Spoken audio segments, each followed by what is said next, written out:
हाँ जी, ये नून के ऊपर जज़म आने की वजह से नून साकिन हो गया। नून साकिन को हमने जब भी पढ़ना है तो आगे हरूफ़ हल्की का हमने ध्यान करना है कि नून साकिन के बाद अगर हरूफ़ हल्की आ जाएँ तो नून साकिन पे हमने गुना नहीं करना।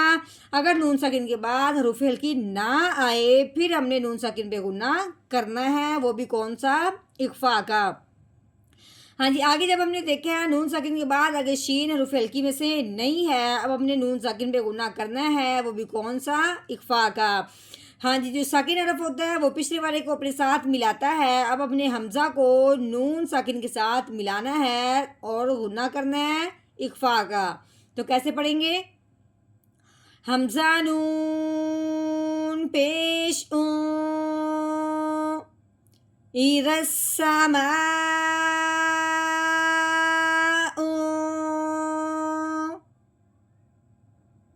नहमदुहु व नसल्ली अला रसूलिहिल करीम अम्मा बाद फ़अऊज़ु बिल्लाहि मिनश शैतानिर रजीम बिस्मिल्लाहिर रहमानिर रहीम। अस्सलामु अलैकुम व रहमतुल्लाहि व बरकातुहू। उम्मीद है आप सब खैरियत से होंगे। इंशाल्लाह जहाँ होंगे ईमान और सेहत की नेमत से माला माल होंगे। हाँ जी, तो आगाज़ करते हैं हम अपने आज के सबक का दुआओं के साथ। तो चलिए शुरू करते हैं। अल्लाहुम्मा सल्लि अला सय्यिदिना व मौलाना मुहम्मदिन व अला आलि सय्यिदिना व मौलाना मुहम्मदिन व बारिक व सल्लिम। रब्बि इश्रह ली सदरी व यस्सिर ली अमरी वहलुल उक़दतम मिन लिसानी यफ़क़हू क़ौली। Rabbi ज़िदना इल्मा rabbi ज़िदना इल्मा rabbi ज़िदना इल्मा। अऊज़ु बिल्लाहि मिनश शैतानिर रजीम। बिस्मिल्लाहिर रहमानिर रहीम। हाँ जी, ये अलिफ है। अलिफ के नीचे जो लगी हुई है इसको ज़ेर कहते हैं। अलिफ के ऊपर ज़बर हो, अलिफ के नीचे ज़ेर हो या अलिफ के ऊपर पेश हो तो उस अलिफ को हमज़ा कहते हैं, अलिफ नहीं कहते। ठीक है। अब इस अलिफ के नीचे ज़ेर आने की वजह से ये हमज़ा बन गया। तो अब हमने इसको कैसे पढ़ना है? हमज़ा ज़ेर ई। हाँ जी, आगे ये ज़ाल, ज़ाल को नरमी से अदा करते हैं। इसके ऊपर जो लगी हुई है इसको ज़बर कहते हैं।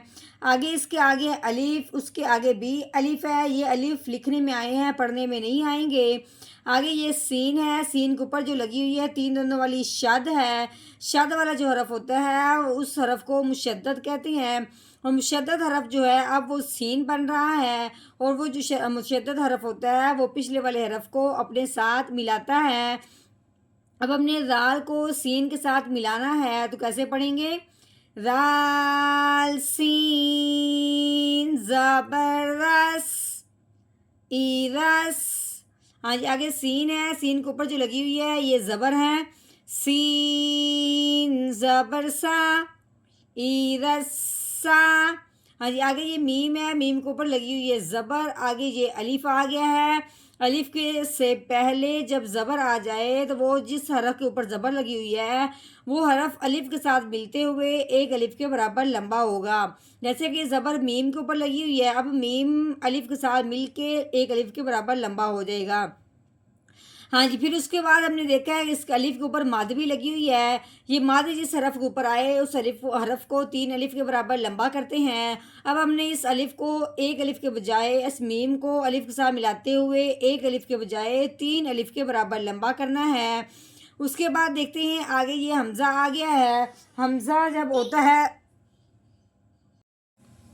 अगर वो मद के बाद आ जाए, फ़ौरन ही आ जाए, दरमियान में कोई हरफ ना हो तो वो उस मद को इस हमज़ा की वजह से चार अलिफ के बराबर लंबा करते हैं।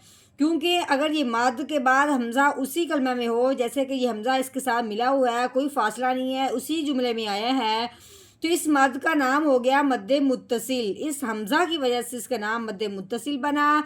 इस हमज़ा की वजह से इस मद को हमने चार अलिफ के बराबर लंबा किया है। ठीक है। अब तो कैसे पढ़ेंगे?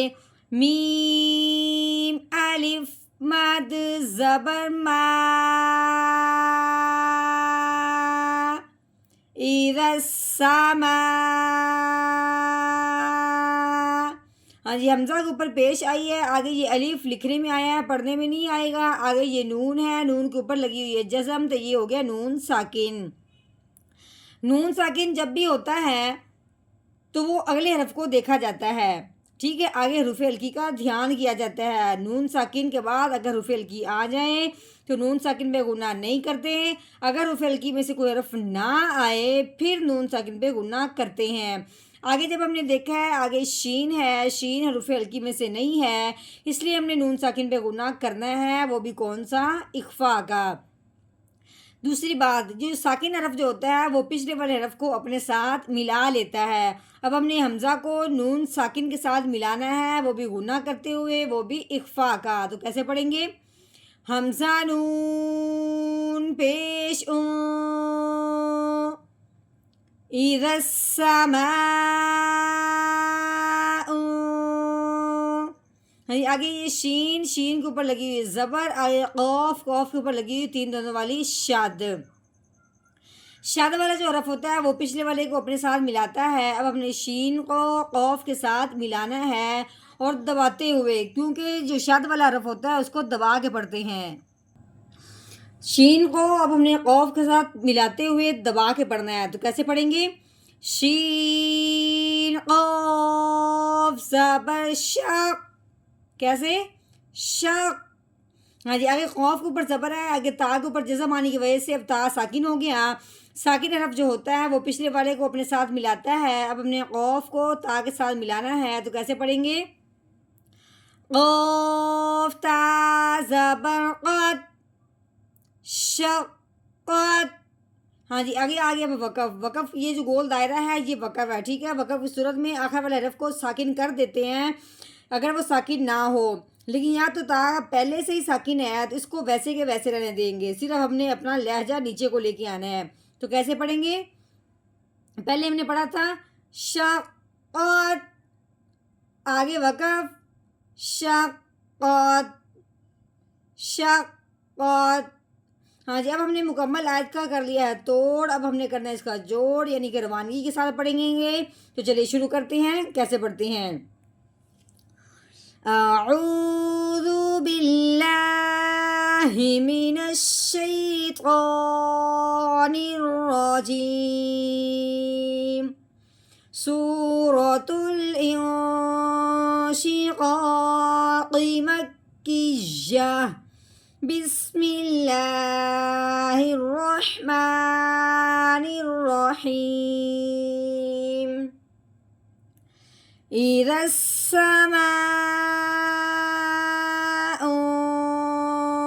शक़्क़त, इज़स्समाउ